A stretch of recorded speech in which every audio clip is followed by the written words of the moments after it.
Eklavya digital classes में आपका स्वागत है। आज हम पशु परिचर के लिए महत्वपूर्ण क्वेश्चन लेकर आए हैं। ये क्लास नंबर 3 है।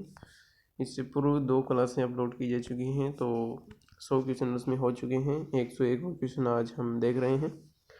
क्वेश्चन है, बच्चा देने वाली गाय भैंस को 6 सप्ताह पूर्व अतिरिक्त आहार देना क्या कहलाता है? तो बच्चा देने वाली गाय या भैंस को 6 सप्ताह पूर्व जो अतिरिक्त आहार दिया जाता है उसको कहते हैं स्टीमिंग अप कहा जाता है। क्या कहा जाता है? स्टीमिंग अप कहा जाता है। क्वेश्चन नंबर 102 है, गाय के झुंड में से कोई रोग से ग्रसित गाय को अलग करना क्या कहलाता है?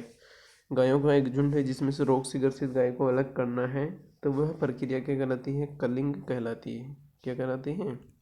कलिंग कहलाती है।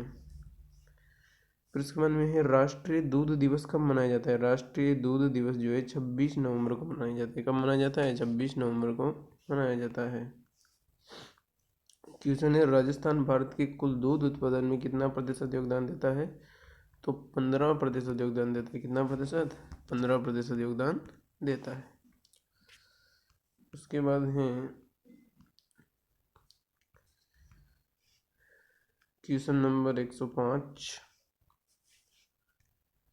कृषि व बोझा ढोने के लिए राजस्थान की कौन सी अच्छी नस्ल है? राजस्थान की ऐसी नस्ल जो कि कृषि व बोझा ढोने के लिए क्या है? अच्छी है, तो वो नागौरी नस्ल है। नागौरी नस्ल के बैल जो होते हैं, नागौरी नस्ल के बैल जो होते हैं वो कृषि व बोझा ढोने के लिए क्या है? अच्छी नस्ल है। उसके बाद में क्वेश्चन नंबर 106 है, भेड़ पालन का मुख्य उद्देश्य क्या है? तो भेड़ किस लिए पाली जाती है? मांस और ऊन के लिए। उसके बाद में है, कौन सा पशु जुगाली नहीं करता है? तो बकरी करती है, ऊँट करता है, गाय भी करती है, घोड़ा जो है वो जुगाली नहीं करता है। वर्मी कंपोस्टिंग के लिए उपयुक्त तापमान होता है, कितना होता है वर्मी कंपोस्टिंग के लिए उपयुक्त तापमान? 25 से 30 डिग्री सेल्सियस। निम्नलिखित में से किस ईंधन का ऊष्मीयमान 6000 से 8000 किलो हर्ट्ज की प्रति किलो है? तो गाय के गोबर का केक जो होता है, गाय के गोबर का केक जो होता है, गाय के गोबर का केक जो होता है उसका उस ईंधन में उसमें मान जो है 6000 से 8000 किलो ग्राम प्रति, ये है शायद उसमें मान है 6000 से 8000, ये याद रखना बस आप। 6000 से 8000। अगला क्वेश्चन देखते हैं।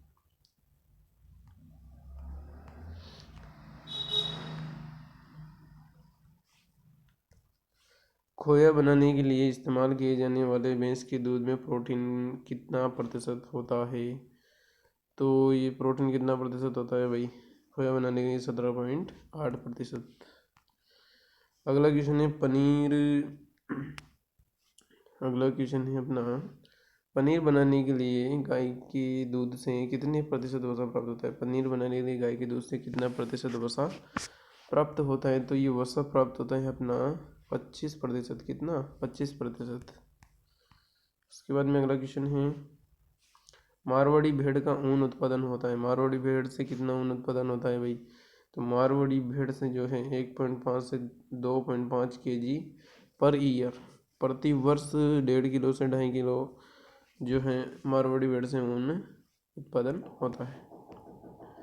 उसके बाद में क्वेश्चन है, सवाई चाल से प्रसिद्ध गाय की प्रसिद्ध नस्ल कौन सी? जो सवाई चाल से चलती है वो है अपने कांकरेज नस्ल की जो गाय हैं वो सवाई चाल के लिए प्रसिद्ध है।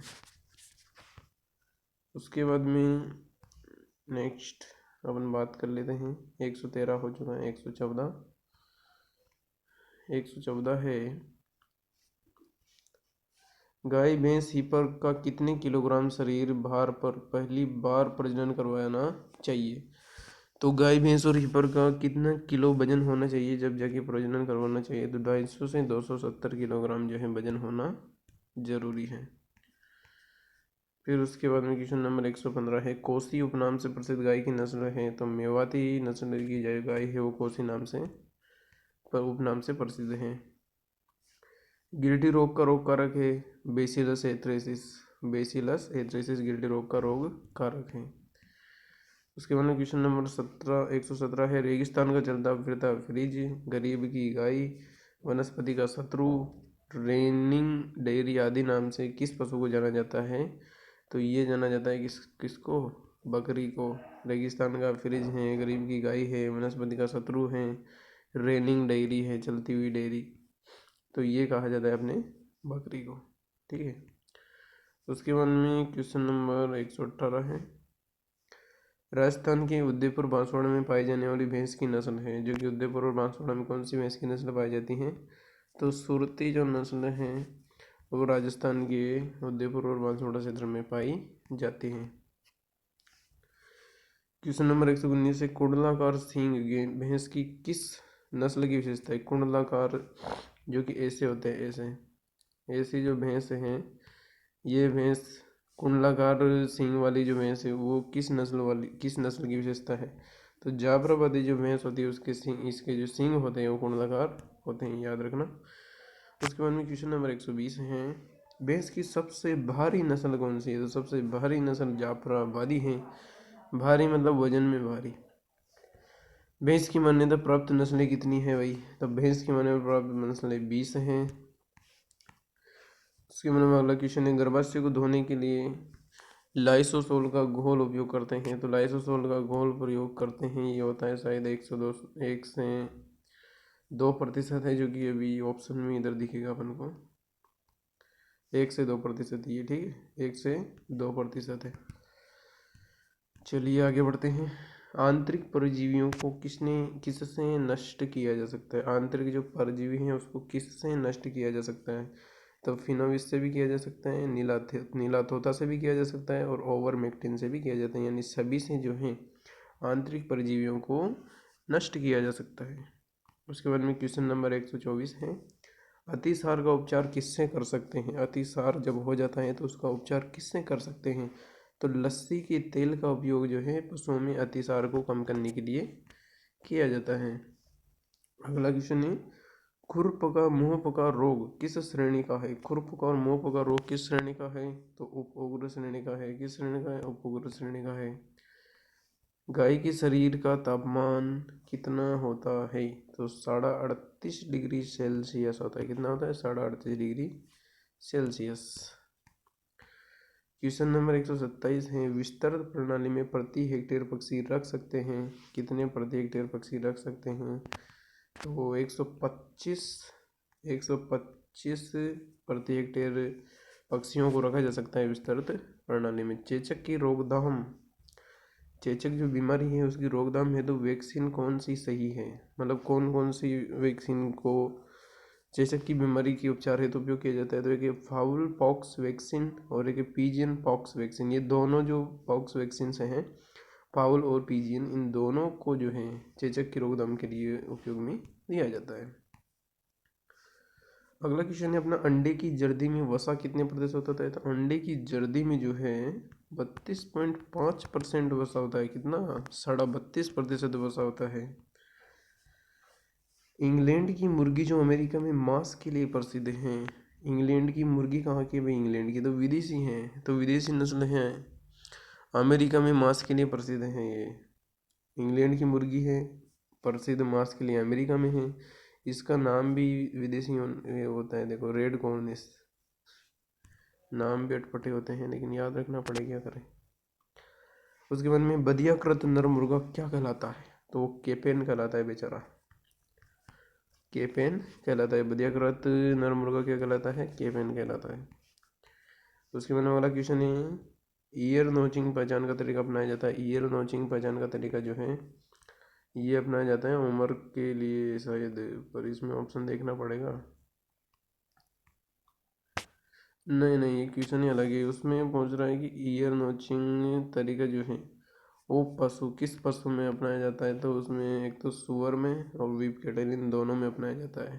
ठीक है, एक बार यहाँ पर लिख देते हैं ईयर नोचिंग, ईयर नोचिंग। ठीक है, चलिए नेक्स्ट क्वेश्चन की ओर बढ़ते हैं। पशुओं को चिन्हित करने की स्थायी विधि है।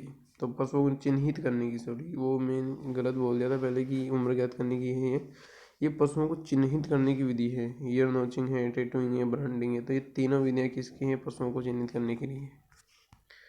उसके बाद में 134 है, मादा पशु ब्याने के कितने दिन बाद पुनः गर्भित करवा लेना चाहिए। ब्याने के कितने दिन बाद पुनः गर्भित करवा लेना चाहिए।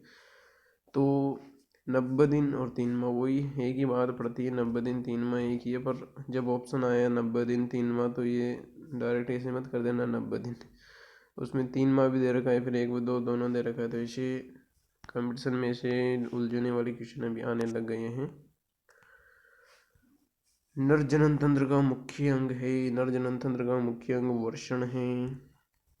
भैंस की गर्भकाल अवधि कितनी है? तो भैंस की गर्भकाल अवधि 310 दिन होती है। उसके बाद क्वेश्चन नंबर 137, पशुओं की आयु ज्ञात करने का निम्न में से तरीका नहीं है। तो सींगों द्वारा भी ज्ञात की जाती है, खुरों द्वारा भी ज्ञात की जाती है और दांतों द्वारा भी, लेकिन गल कंबल द्वारा पशुओं की उम्र ज्ञात नहीं की जाती है। उसके बाद में है क्वेश्चन नंबर 138, साइलेज बनाने की क्रिया को क्या कहा जाता है? तो साइलेज बनाने की प्रक्रिया को इन साइलिंग कहा जाता है। क्या कहा जाता है? इन साइलिंग, इन साइलिंग कहा जाता है। किसको? साइलेज बनाने की क्रिया को।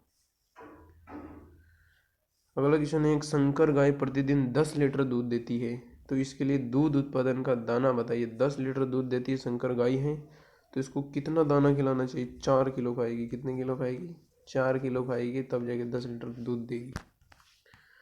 क्वेश्चन नंबर 140 है अपना, गाय भैंस की आमाशय के कौन से भाग में पाचक रस स्रावित होता है? तो इसमें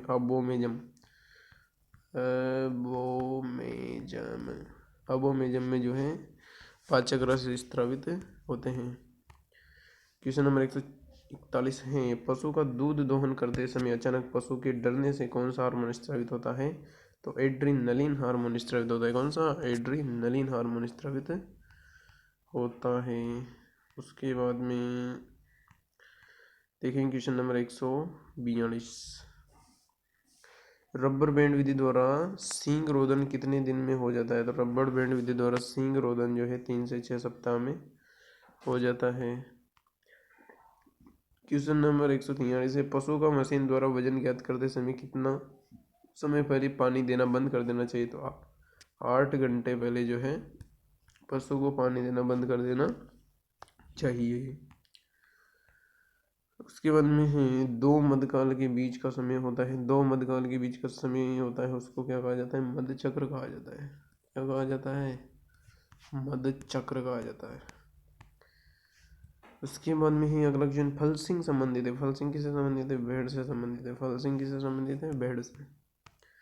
श्वेत क्रांति, वाह क्वेश्चन है, श्वेत क्रांति के जनक कौन है? तो श्वेत क्रांति के जनक कौन है? डॉक्टर वर्गीज कुरियन है। और एम.एस. स्वामीनाथन कृषि की हरित क्रांति के जनक है। ठीक है, तो ये भी क्वेश्चन अच्छा है, पूछा जा सकता है। श्वेत क्रांति के जनक डॉक्टर वर्गीज कुरियन है।